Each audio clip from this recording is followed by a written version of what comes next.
I'm so excited to speak to our guest today. She's an aesthetic physician associate all the way from Philadelphia. Please help me to introduce Jacqueline. Hi, everyone. So happy to be here. So happy to have you. I'm excited. I have so many questions for you. So let's jump right in. Yeah, perfect. Hi, my name is Jonathan McLean, and I'm the founder and CEO of McLean Aesthetics.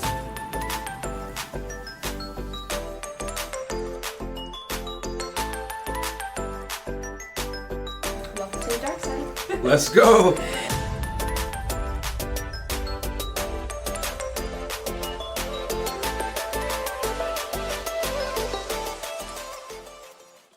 Now, Jacqueline, I was reading a little bit about you prior to the show. I know we usually have people send over a little bit of notes, and your background is so interesting. How you started in plastics and then ended up in aesthetics, right? Mhm. And I know those industries complement each other very well.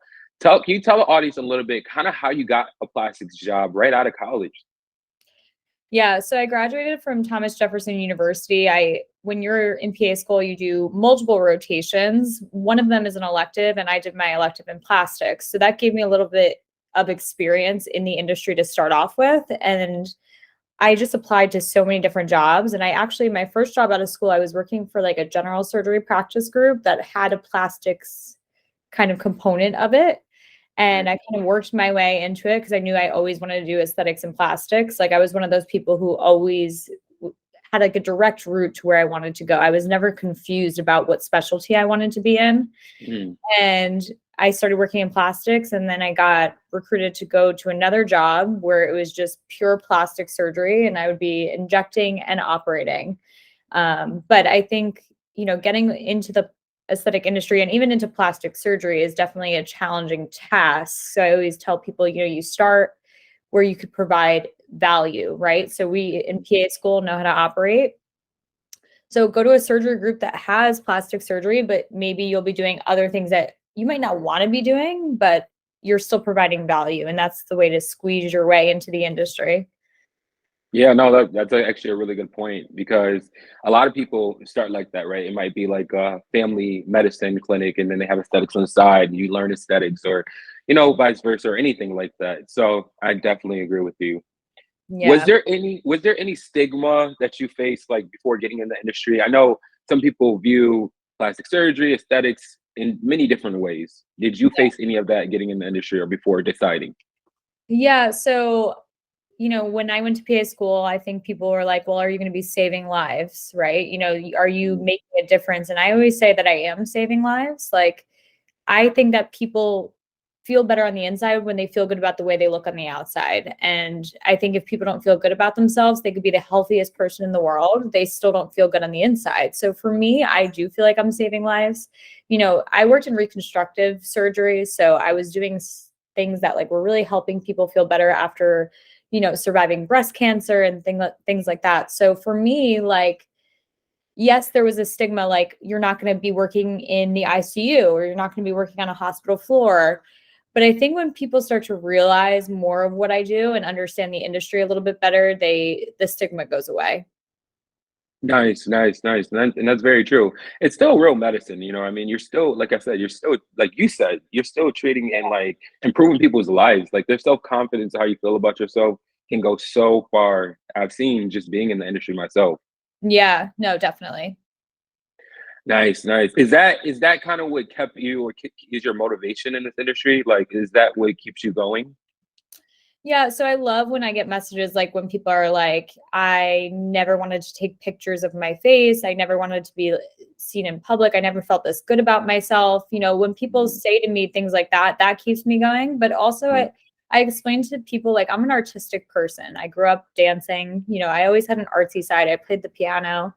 And I feel like aesthetic medicine is art. I remember when I was in school, I was like in ortho surgery and they did like a total knee replacement. And the way they sewed it up, I was like, this is a mess. Like, this looks horrible. So I always wanted to be in a specialty where it was very artistic. And to me, that keeps me going because I explain to people what I do is like my art. Like, when I see my patients, like I stare at their face like it's like a canvas and I'm just like drawing in their canvas and making angle sharper and things more beautiful and transitions more smooth. Super cool. Science meets beauty. I love it. I love Yeah. it. Awesome. Now, can we talk about the Philadelphia area? Yeah. I would love to know kind of what's trending in there. What do you see patients coming in and asking for? So I would say like the most common treatments we do are like Botox and filler. We do a lot of microneedling with radio frequency and lasers, but I would say the bread and butter is your Botox or Dysport or Xeomin, any of the neuromodulators. I think we're moving more towards regenerative medicine. So we're starting to see like exosomes being used, stem cells, PRF gel. So I think that is the way the Philadelphia industry is going to start moving towards regenerative medicine. But I think Botox will always be there. I think filler will always be there. And I do a ton of it every single day. It's very interesting that you say that because I always read different articles with the industry. I try to keep up to date. And that side of the industry, PRF and other treatments are growing very fast and becoming very popular. Why do you think that is by chance? I think that and I explain this to people because people come in and they're like, I don't want to look like this celebrity, or I don't want to look like so-and-so. And the way aesthetics is changing is more of a restoration type of fix, right? We used to augment people. When you look in like the early 2000s, anytime somebody got filler, it was a severe augmentation, where I feel like now we're moving more toward not changing the way somebody looks, but maybe like just turning back the clock a little bit and restoring the way people look. So I think that regenerative medicine is what people want now because they like things that are natural. They want to look the same, just better, and they don't want to be augmented. Yeah, no, I can definitely understand that. So more natural. Yeah. Nice. Is there anybody, do you still get that like, oh, I want to look like this celebrity, or no, you don't get that at all anymore? Oh yeah, all the time. I mean, the amount of times I hear Bella Hadid eyebrows, I'm just like, listen, there was surgery and an eyebrow left in that equation at some point. No one's eyebrows are that high and that straight up. But yes, people come in all the time, or I want Hailey Bieber's lips. And I'm like, well, you're not Hailey Bieber, right? Like for you. So I always explain to people, when they show me a picture of what they want their lips to look like, or they want their cheeks to look like, they're showing me pictures that the structure isn't the same. Like their face is not similar to this person's face. So I always explain to people, yes, I can try to make you as close to what you're showing me, but you will never be that person. Yeah. How do you set those, like, my question is, how do you set those expectations to patients? Like, this is not possible. Like, this is just something that's on Instagram, or this is a filter, Yeah. I mean, I say it right away. It's something that, and I do say no to a lot of people. Like I turn people away, and I tell people, I am never going to make you look different. I am just going to make you look like you, but maybe 5 years ago. I set realistic expectations in the sense that, I tell them I can't fix this, prior to treating them. And I point out asymmetries from the beginning. I think that's something, especially as a new provider, I didn't do in the beginning. And then they'll say, oh, well, you caused this asymmetry. And I'm like, no, actually, like you had it. But I think it's important to like point out things on a person's face, set realistic expectations, tell them what you can achieve prior to treatment, and not like give them pipe dreams about what they're going to come out looking like. Yeah, no, I definitely agree for sure.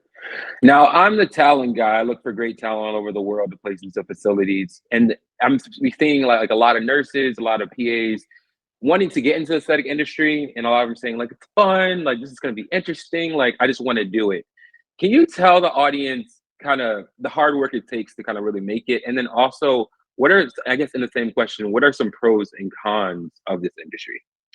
Yeah, so it takes a lot of work to get into this industry. And yes, there are people who network and know people, but you don't just walk in and hold up a needle and start day one and feel super confident. Like I said, I used to be in the OR, and I feel like surgeons are more afraid of injecting than they are operating, which seems crazy, right? Because you're cutting somebody open. But when we're injecting, it's a blind stick, right? I can't see through anyone's skin. So I think, getting into this industry, the most important thing is knowing it's going to take time, making sure you educate yourself, knowing your anatomy, shadowing people, learning people's techniques, developing your own techniques. I would say it takes like at least 3 years to feel super, super confident in injecting. By year 1, like you could do it autonomously, but I don't feel like you actually get good until 3 years. You have to see things go wrong. You have to treat a ton of different people. You have to see different faces, different ethnicities.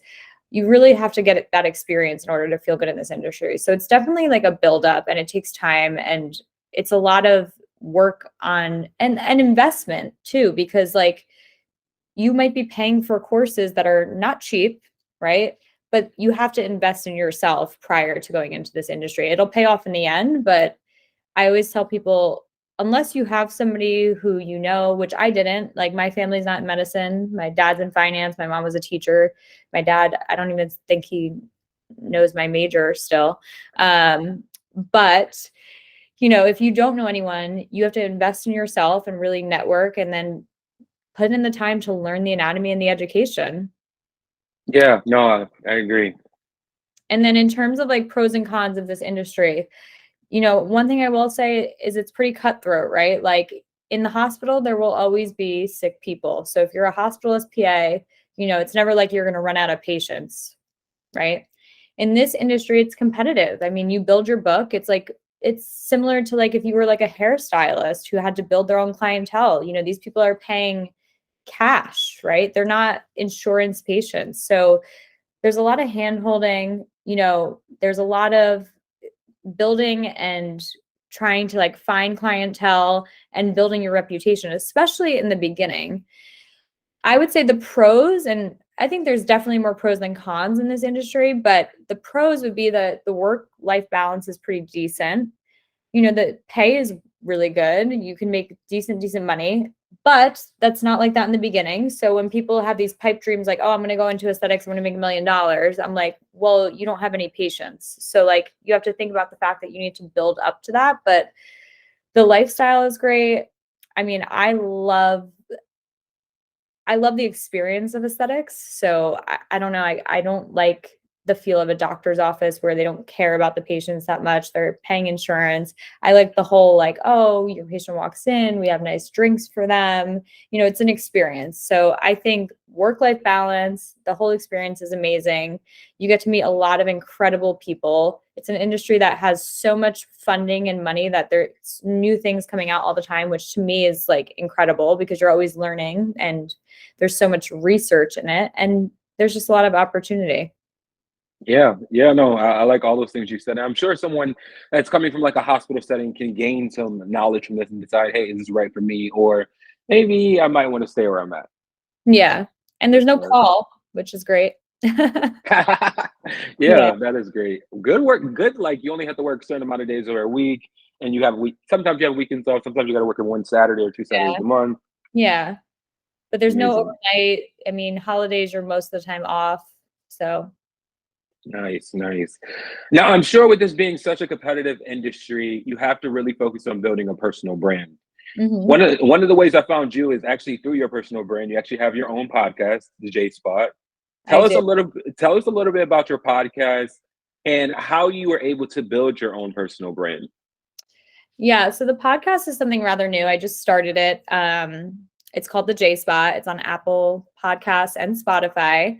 One of my patients said to me, like, you're so good at talking about aesthetics, you should start a podcast. And I kind of was like, what? Like, I don't know how to start a podcast. Like, and he was like, just like look into it. So I just started it, and it's been a learning curve for sure. Building a brand is a learning curve. Building a podcast is a learning curve. I don't have issues talking, but let me tell you, technology, one of the hardest things, you have to combat when doing a podcast. But I've went through like 7 different microphones. I'm always like recording with people at all times. So building a brand is hard, but it pays off. And it's funny because like my patients listen to my podcast and they enjoy it. And I think there's a lack of education to the patient when it comes to aesthetics. Like I have so many aesthetic patients that come in and say, I don't even know what I got done previously. And to me, that's crazy because you're getting needles in your face. So I really wanted to do it to like bring the community together and build a brand while still educating people.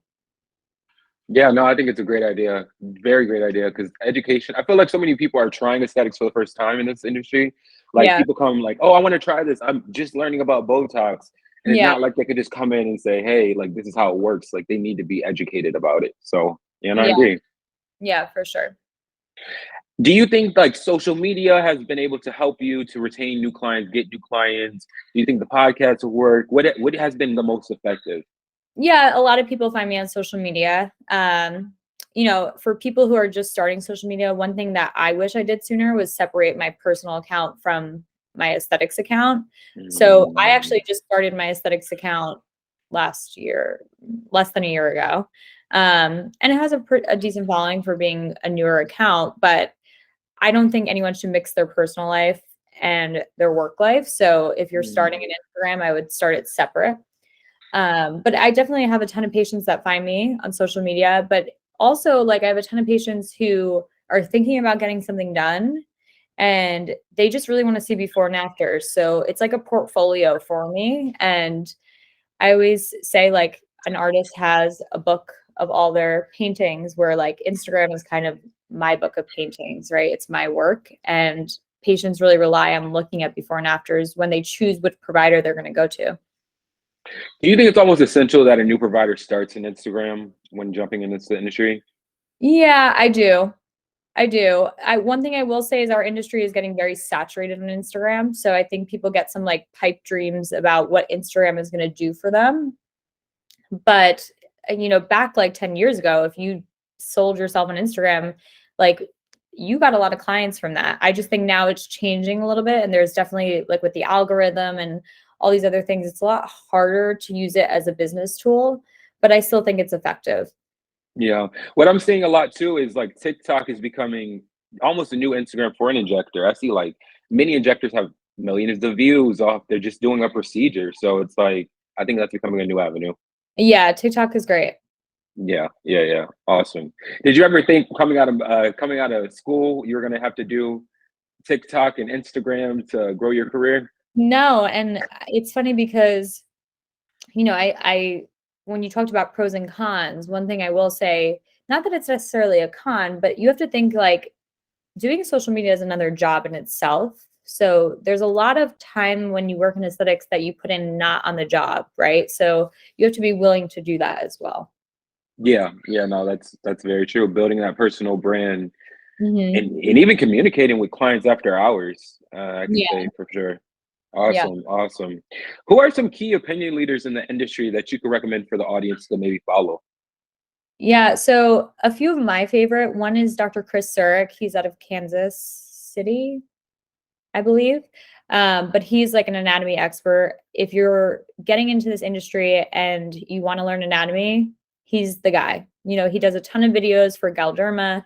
He, has a book that he wrote that is so great at explaining facial anatomy. So he's one. And then another person that I love, she's such a nice person. She does trainings for Allergan. You can totally train with her, is Nicola Lowry. She's a PA in, I think, Newport Beach area. And she travels all the time and does trainings. And she is just so great and realistic. And, you feel comfortable training with her. So she's definitely one person that I would recommend people, follow. Nice, nice. What are some trainings that you could suggest for the audience that they can go and attend for beginner level and intermediate level? Yeah. Well, I'm going to be teaching a course March 4th. So if anyone wants to come to that.